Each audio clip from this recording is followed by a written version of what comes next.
Welcome to Rhodes Business School's free resources videos.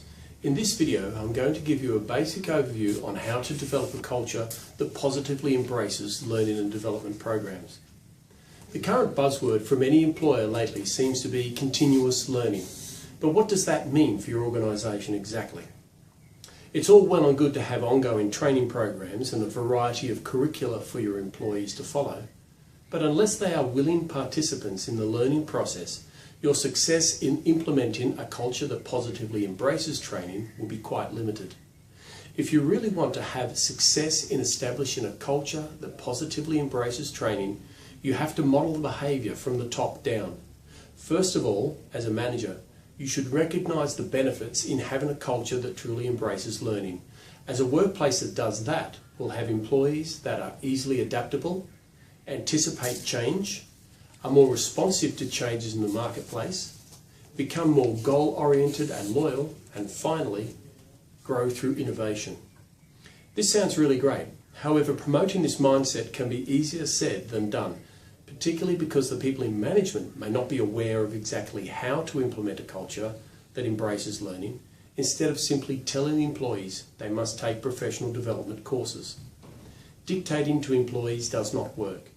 They need to be willing participants in their own learning experience, not have their requirements to learn forced upon them.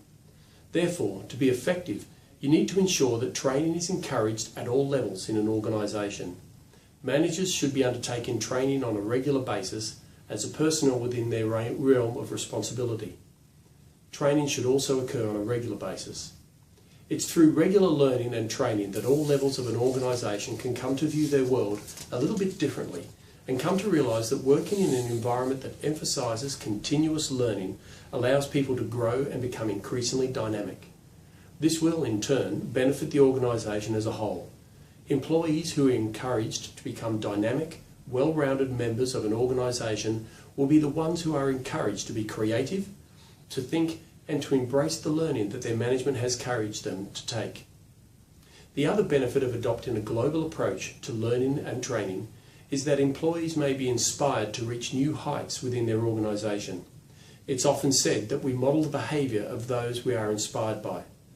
What better inspiration towards a view that embraces learning and training than management who leads the way?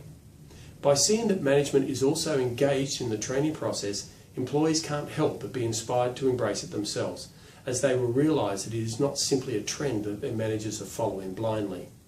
By demonstrating that managers are also engaged in the organisation's training program, employees can realise that their organisation is one that does not simply pay lip service to ideas.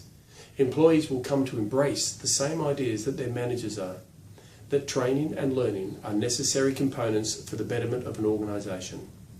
For more information, go to www.rhodesbusinessschool.com.au or call us free phone on 1300 746 287.